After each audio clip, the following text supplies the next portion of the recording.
오늘 새누리당 친박계에서는 탄핵 이적을 지목했습니다. 김무성, 유승민 의원이고요. 비박계는 최순실의 남자다라고 하면서 친박 8적 지목했습니다. 서로 나가라는 것입니다. 같이 할 수 없다는 것입니다. 오늘 저희가 새누리당 비박계 비상시국회의 대변인 황영철 의원을 초대했습니다. 저희가 친박 쪽 입장도 들어보기 위해서 그 지목된 8인 포함해서 여러 중진들을 다 접촉을 했습니다마는 대부분이 고사하거나 일부는 일정이 맞지 않았고 그래서 내일 혹시 입장을 들을 수 있는 분이 있는지 계속 저희가 접촉을 하고 있습니다. 오늘 황영철 의원 만나보겠습니다. 안녕하십니까? 예, 반갑습니다.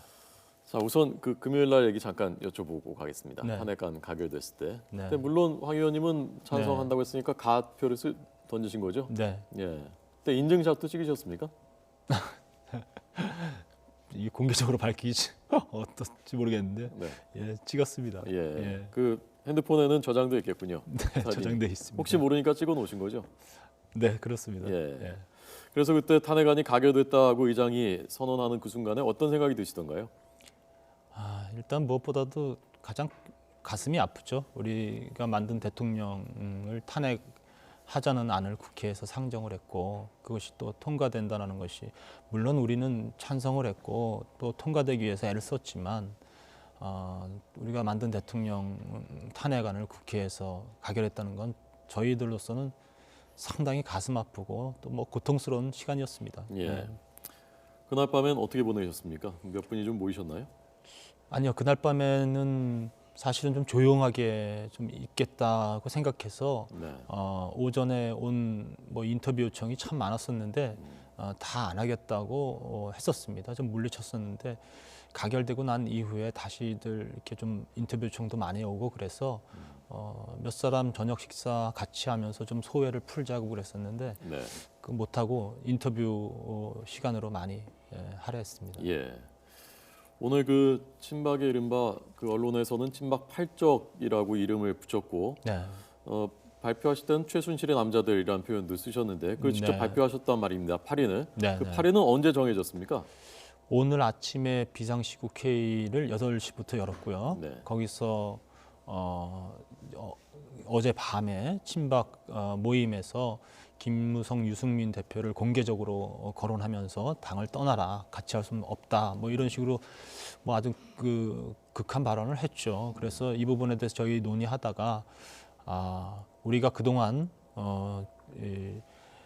뭐 강성 친박이라든지 이런 이제 이 탄핵 국면에서의 책임, 또 대통령 국정농단, 최순실 국정농단에 대한 책임을 져야 될 사람들에 대해서 우리가 공개적으로 예. 뭐 3인, 뭐 3적, 5적, 10적 이런 식으로 구분해서라도 발표하자라는 의견들이 간간히 있어 왔습니다. 그러나 우리가 구체적으로 실명까지 거론하기에는 아직 좀 이르다라고 생각을 해서 그렇게 하지 않았고 많이 이제 톤다운 시켜왔죠. 근데 사실 오늘 상황은 우리가 그렇게 친박들의 이런 행태에 대해서 우리가 너무 안이하게 대처해서는 안 된다라고 해서 그런 의견들이 주를 이뤘고요. 거기서 그러면 누구를 선정할 건지에 대해서 논의를 해보자 해서 예. 거기서 친박 현 지도부에 있는 세 사람과 그리고 강성 친박의 핵심으로서의 이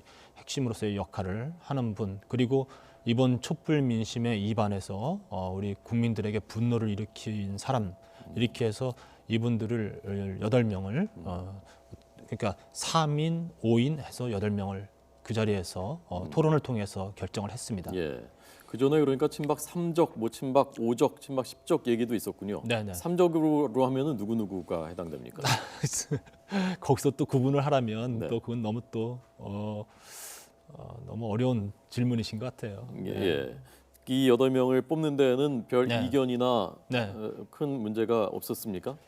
다 모아졌습니까? 대체적으로 좀 의견이 모아졌고요. 네. 그리고 이제 뭐 물론 이제 조금 더 이 숫자를 뭐 줄이자는 부분도 계셨고 더 또 포함시킬 사람도 있다, 이런 여러 가지 의견이 있었는데 하여튼 이 3인, 5인으로 구분해서 결론을 내리는 데는 큰 어려움은 없었습니다. 예.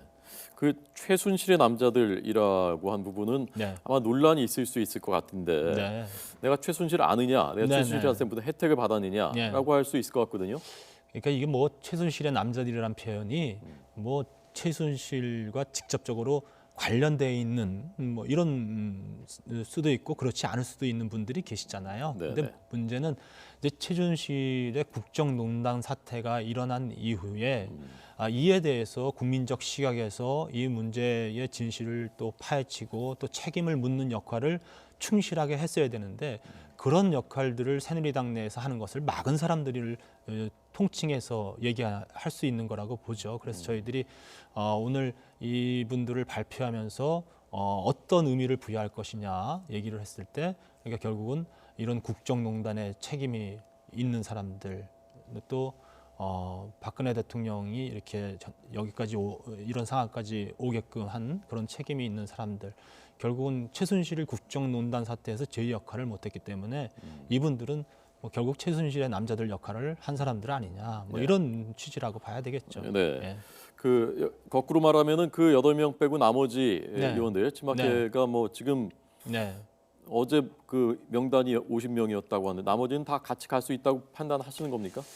사실 뭐 오늘 그 8명의 명단을 뽑으면서 네. 여기에 또 뭐 더 포함시켜야 될 사람들이 누가 있다라고 이렇게 구체적으로 거명은 됐었습니다. 예, 그런데 뭐 그분들 중에는 굳이 꼭 거명을 하지 않아도 될 만한 분들이 있기도 하고 그래서 예. 뭐 저희가 생각하기에는 한 뭐 15분 정도의 수준에서는 적어도 우리가 함께 하기는 참 어려운 분들이 있다고는 생각을 해요. 그리고 그 나머지 분들 같은 경우에 있어서는 지금 이게 친박 지도부고 그리고 지난 이제 공천 과정 속에서 어쨌든 또 함께 이러저런 인연이라든가 연이 좀 있는 분들, 뭐 이런 분들이 있죠. 그래서 그런 분들 같은 경우는 뭐 강성 친박으로서의 역할을 하기보다는 이런 친박으로서의 뭐 유대감이랄까 인간적인 부분이랄까 뭐 이런 부분들 때문에 이제 함께 가는 분들이 상당수 있다고 생각합니다. 근데 그런 네네. 분들 같은 경우는 저희들이 다시 당의 이제 주도권을 잡고 해나갔을 경우에 저희들마저도 이렇게 비박이라고 해서 친박들을 돌려세우고 그래서는 안 되지 않겠습니까? 그런 포용력을 가지고 함께 가는 노력을 또 꾸준히 해야 되고 그분들은 그 선상에 그 지대에 있는 분들이다라고 생각합니다. 예. 그래서 이 8명한테는 나가라고 하신 것이지 않습니까? 당을 나가라. 네. 그런데 이분들이 오히려 김무성, 유승민 두 분이 나가라고 하는 거고 나가실 가능성은 거의 없어 보이거든요. 저희가 보기에. 그럼 어떻게 하실 겁니까? 안 나가면.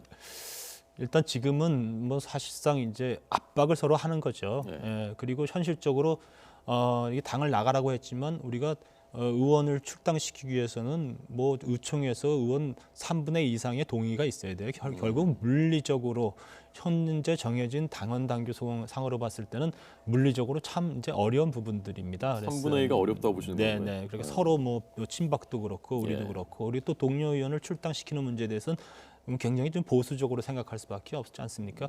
그래서 이렇게 거명해서 나가라고 하는 것은 그분들 스스로 국민의 뜻에 따라서 결단을 내려달라 이런 요구라고 해석을 하시는 게 좋죠. 예. 그런데 그럴 생각이 전혀 없으면 네. 그런데 지도부가 어쨌건 네. 임감도장을 갖고 있는 거지 않습니까? 네. 그런데 지도부를 내놓을 생각도 없고 계속 우리가 당을 나갈 이유가 전혀 없다라고 네. 하면은 그다음에 어떤 절충점이 있습니까?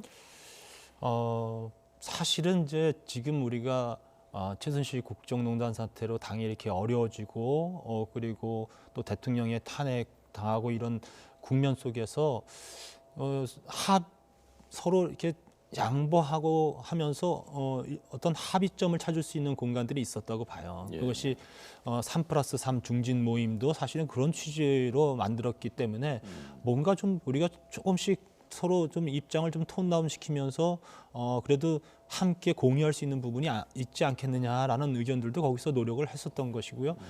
그것 중에 하나가 이제 비대위원장을 우리 비주류 쪽에서 추천하고 거기서 또 우리 여러 절차를 통해서 비대위원장으로 선출하고 난 다음에 이 현재 강성 친박으로서 국민들로부터 이제 지탄을 받고 있고 또 계속해서 이런 국면 속에서 대통령을 비호하거나 또 당의 입장을 국민들과 반하게 이야기했던 또 세월호 국면에서 국민들을 더욱 분노케 한 이런 사람들에 대해서는 적어도 이선 후퇴해서 이분들은 좀 자숙하고 반성하는 모습을 보여주면은 저는 그 정도 선에서는 우리 당이 봉합될 수 있는 부분도 있었다고 봐요. 근데 이제는 이게 친박에서 그럴 생각이 전혀 없는 것으로 확인되고 있고 또 오히려 우리들에게 오히려 더 강하게 이제 공격을 해오는 상황이기 때문에 당분간 이 문제가 좀 어떻게 풀릴지 풀어내기 위해서 열심히 최선은 다하겠습니다만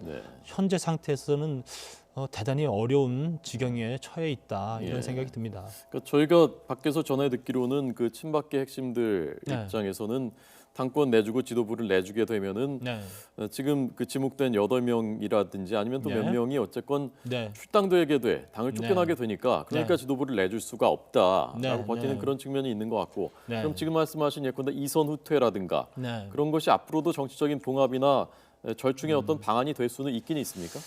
그러니까 어떤 선택을 하고 어떤 결정을 내릴 때 그것이 적절하게 유효할 수 있는 타이밍이 있는 거예요. 그래서 좀 일찌감치 그런 논의들에 좀 집중을 하고 그런 의견들을 좀 모아냈으면 그 정도 선에서 정리가 되고 봉합이 될 수도 있었다고 생각하는데 지금은 과연 그 정도로 국민이 납득할 수 있을까? 그리고 우리 비박은 결국은 건강한 보수 세력들을 이제 끌어안고 새로운 구심체의 역할을 또 해야 되잖아요.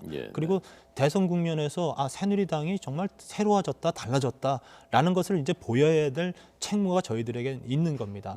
그랬을 때 과연 이 8인을 당내에 그냥 남겨두고서 이선 후퇴 정도로 국민들이 용납해 줄지에 대해서 저희들은 국민들에게 다시 의견을 여쭤봐야 되겠죠. 끝까지 안 나간다고 하면은 그러면 나가셔야 되겠군요. 그런 방법도 생각해 보시고 계신 거죠? 저희들은 일단 지금 탈당이라든지 분당이라는 얘기는 하지 않기로 했습니다.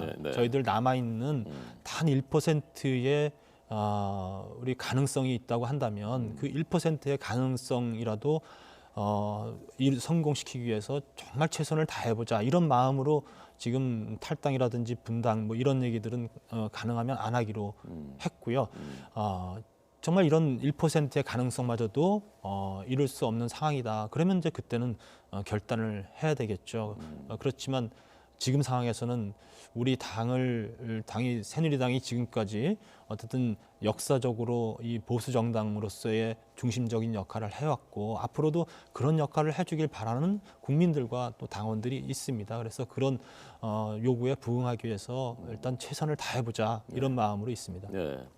현실적인 고려도 있는 거죠. 예컨대 지금 당을 새로 만들게 되면은 당사도 새로 구해야 되고 지금 사무처 직원만 훈련된 직원, 경험 있는 직원들이 200명이 넘는다고 하는데 그 새로 해야 되고 또 당 재산이 500억 원 정도 된다고 하는데 그런 문제들 그런 것도 다 고려하지 않을 수 없는 거죠. 사실 이제 저희들이 지금 왜 탈당하지 않느냐, 왜 따로 나가서 이제 하지 않느냐라는 이유 중에 많은 이제 이런 방송에서의 패널 분들이 마침 새누리당에 돈이 많이 남아 있어서 그것 때문에 못 나간다고 말씀하시는데 저희들이 새누리당의 지도부가 된 이후에 생각하는 것이 당을 청산하고 해체하는 과정들을 겪을 겁니다.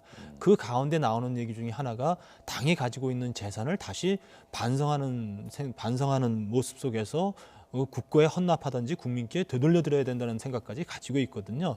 그리고 저희들이 따로 나가서 저희가 원내교섭단체 이상의 국회의원이 있으면은 저희들은 국고 보조를 또 따로 받을 수 있습니다. 그러니까 지금 돈 때문에 이것을 안 하겠다는 것은 우리가 고려하거나 주저한다는 것은 전혀 우리의 생각과는 맞지 않고요. 네. 뭐 나가서 좀 가난하게 하면 어떻겠습니까? 국민들이 따뜻하게 저희들을 감싸줄 거라고 생각하고요. 저희들이 새로운 보수로서의 역할을 충실하게 하겠다는 가능성을 보면 예. 저는 많은 국민들이 또 우리를 지켜주기 위해서 후원해 줄 거라고 믿고 있습니다. 예. 지금 화면에 정진석 원내대표가 나가는데요. 네, 정진석 네. 원내대표는 8적에 빠졌단 말입니다. 아, 네, 어떤 네. 기준이 있습니까? 정진석 원내대표는 뭐 지금 이런 어려운 국정 혼란 속에서 또 당이 여러 가지 어렵고 이렇게 비박 친박 이렇게 갈라서 극한 싸움을 하고 있는 가운데서 중심을 잘 잡았다고 봐요. 네, 네. 뭐 우리 편도 아니고 또 친박 편도 아니기 때문에 결국은 양쪽에서 보기에는 굉장히 불만스러워 보일 수 있지만 저희들은 그런 역할을 해주는 누군가가 있어야 된다고 보기 때문에 예. 그런 역할을 정진석 원내대표는 균형추 역할을 잘했다고 보고요. 네. 지금 상황에서 정진석 원내대표마저도 만약에 뭐 즉각 물러나라고 하거나 하게 되면은 우리 당을 대표해서 지금 야당과 뭐 이런 소통을 하거나 또 이 국정을 챙길 사람이 없는 겁니다. 그런 차원에서 우리는 정진석 원내대표가 그 역할을 충실하게 할 수 있게끔 더 힘을 보태 주어야 되겠다. 그런 네. 입장을 가지고 있습니다. 네. 결국 앞으로 새누리당 안에 남아 있건 네. 양 세력이 아니면 네. 갈라서건 간에 네. 대선 앞두고 보수 세력이 경쟁하는 양상이 될 텐데 네. 결국은 대선 국면에서 확실한 간판, 네. 대선 주자가 있느냐 네. 이 문제인데 네. 비박의 지금 고민이 그 문제이지 않습니까? 뭐 친박 말할 것도 없고요. 어떤 대안이 있습니까 지금? 뭐 현재로서는 우리가 특정인을 우리 당의 우리 이 비주류의 대안이다 이렇게 얘기할 수 있는 단계는 아니지만 자, 황 의원 죄송합니다. 지금 네. 국회에서 여야 3당 조금 전 원내대표 네, 회동 네. 결과 브리핑을 하였는데요. 네. 먼저 들려드리고 계속 듣겠습니다. 알겠습니다. 경제 21일은 비경제 분야로 합니다. 황교안 대통령 권한 대행이 양일 모두 참석하기로 합의했습니다. 여야정 협의체를 운영하기로 했습니다.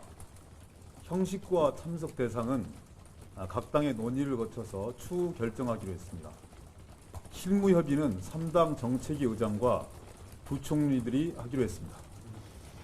세 번째 합의안은 기존 활동하고 있는 7개 특위를 활동기한 다시 하겠습니다. 기존 활동해온 7개 특위의 활동기한을 6개월 더 연장키로 했습니다. 개헌특위를 신설하고 위원장은 순서에 따라서 새누리당이 맡기로 했습니다. 특위 활동 기간 연장과 개헌특위 신설은 29일 본회의에서 처리키로 했습니다. 이상입니다. 세 개 항이고 혹시 질문 있으면 질문하십시오.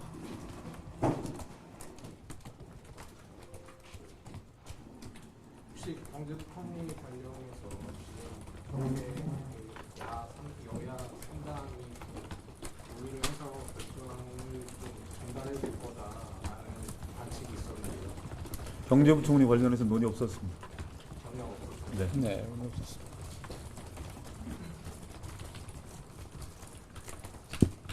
네, 오늘 중요한 대목은 여야정 협의체를 하기로 했다는 합의.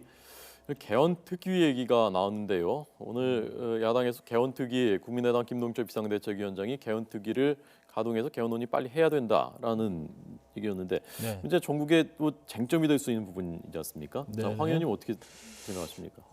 일단 국민들이 매우 이제 걱정도 많으시고 또 국정 혼란이 되기 때문에 우리 지금 국회에 거는 기대가 어느 때보다도 높아지고 있습니다. 이럴 때 우리가 제 역할을 해야 된다고 많은 말씀들을 하고 있는데 오늘 참 의미 있는 결과를 내놨다고 보고 있고요. 국민들이 우리 여야 3당이 모여서 이런 결과물을 내는 것에 대해서 매우 흡족하다는 표현은 모르겠습니다만 그래도 잘하고 있구나라는 좀 안심을 가질 것 같아서 매우 저도 고맙게 생각합니다.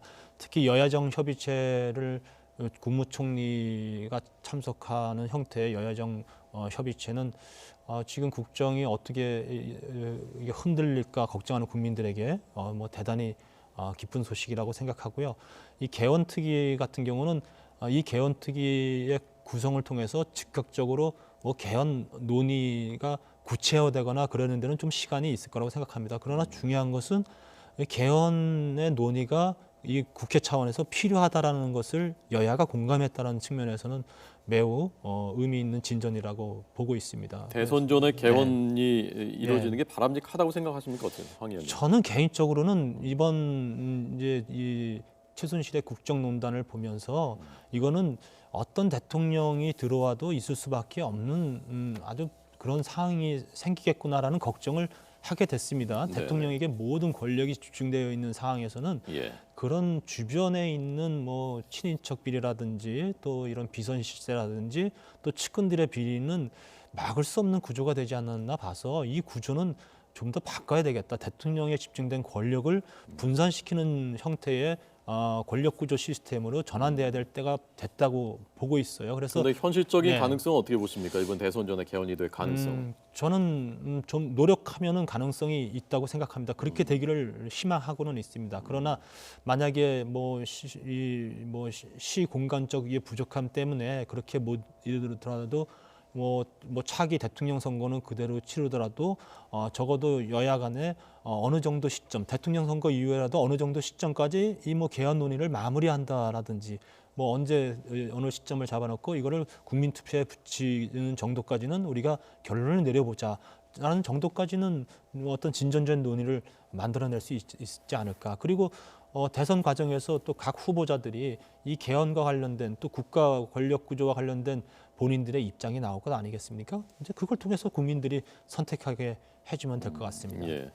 자, 두 가지 질문만 더 드리겠습니다. 네. 하나는 조금 전 말씀하셨다만 그 여권의 대선 주자 문제고요. 네네. 그다음 질문은 그 답변하시면 그다음에 제가 하겠습니다. 네. 자, 뭐 우리는 일단 이번 대선에 임하는 자세가 지금은 욕심 부리는 대선은 우리에게 도움이 안 된다고 생각합니다. 포기하신 겁니까? 아닙니다. 포기는 아니고요. 적어도 최선을 다하되 우리의 국민들이 우리 보수 진영에게 큰 비판을 보내주어도 우리는 그걸 감당해야 된다는 생각은 가지고 있습니다. 그러나 이런 겸손한 마음으로부터 비우고 출발하면서 국민적 지지를 얻어내기 위한 노력은 최선을 다해야 되겠다고 보고 있고요. 우리 비박 진영에서 건강한 보수의 중심 역할을 하고 그리고 또 많은 중도적인 입장에서 국가의 새로운 발전과 또 경제적 성장을 만들어내서 결국은 국민 모두를 행복하게 해줄 수 있는 역량이 있는 후보가 있다면 우리는 그 후보를 우리가 만들어내기도 하고 또 새로운 분을 또 영입하기도 하는 이런 적극적인 노력 속에서 의미 있는 역할은 분명히 해야 된다고 보고 있습니다. 그게 제3지대 말씀하시는 겁니까 지금? 뭐 현재로서는 꼭 어떤 세력과 뭐 손을 붙잡는다거나 뭐 이런 얘기를 하기는 좀 아무래도 이르죠. 그러나 대선 국면 속에서 지금까지 국민들로부터 지탄받아온 패권주의라든지 또 반개혁적인 그리고 앞으로도 국민들에게 그런 모습을 보여줄 수밖에 없다고 생각되는 사람들 이런 사람들과는 좀 맞서서 우리가 국민들에게 좋은 후보를 대통령으로 만들어내기 위한 노력들은 해야 되지 않겠습니까? 그런 측면에서 뭐 뜻과 마음이 맞는다면 저는 뭐 굳이 제3지대라는 표현을 하지 않더라도 예, 뭐 국민 후보라는 형태로 우리가 만들어내고 또 그분을 대통령으로 또 당선시키기 위한 노력을 함께하는 지혜가 모아져야 된다 이렇게 생각합니다. 예. 황 의원님 지금 대변인이시고 공식적인 입장으로 받아들여지기 때문에 말씀을 신중하게 하시는 것이 느껴지고요. 그런 편입니다. 제가 지금 듣기로는 그 패권 얘기하셨을 때는 문재인 전 대표를 아마 연상을 많은 분들이 하셨을 거고 국민 후보 얘기하셨을 때는 황기문 총장을 아마 많은 분들이 연상하셨을 것 같은데 많이 틀린 건 아닌 거죠? 글쎄요, 제가 특정인을 꼭 찝어서 얘기하는 건 좀 적절하지 않은 것 같고요. 알겠습니다. 국민들이 다 판단하실 거라 생각합니다. 알겠습니다. 자, 마지막 질문은 어제 친박계에서 나왔었던 그 발언인데 김무성 전 대표, 유승민 전 원내대표를 겨냥한 발언, 그 발언을 들려드리고 거기에 대해서 어떻게 보셨는지 묻겠습니다. 먹던 밥상 엎어버리고 쪽밥까지 깨는 인간 이하의 처신입니다. 부모 형제 내친 폐륜을 저지른 사람들이 집 대들보까지 뽑아내겠다는 것입니다. 대통령 탄핵을 사리사욕을 위해 맞바꾼 배신과 배반, 영린정치의 상징 사람들입니다. 김무성 대표와 유승민 전 대표의 검은 속내를 다 알고 있습니다. 새누리당은 이제 이 두 분과 함께할 수 없습니다. 지금 새누리당 국회의원 전원들에게 물어봤습니다. 최순실을 아는 사람이 없습니다. 오로지 제가 볼 때는 김무성 전 대표만 최순실을 아는 것 같습니다. 2007년도 대선 후보 당시에 유승민 전 의원의 발언입니다. 그 당시에 유승민 의원은 선대위 정책 메시지 총괄 단장이었습니다. 박근혜. 최태민 씨가 박근혜 후보 처남도 아니고 이명박 후보와는 다르다. 이 후보 큰형도 아니고 이렇게 하면서 최태민 관련 의혹에 대해서 적극 방어한 이게 바로 그 동영상입니다. 네. 그러니까 김무성 대표, 유승민 전 원내대표야말로 오히려 최순실, 최태민 여기에 책임이 있는 게 아니냐. 어떻게 네. 답하시겠습니까? 우리가 이제 박근혜 대통령을 다 함께 만들었고 성공한 대통령이 되기를 바라면서 대통령이 당선시켰습니다.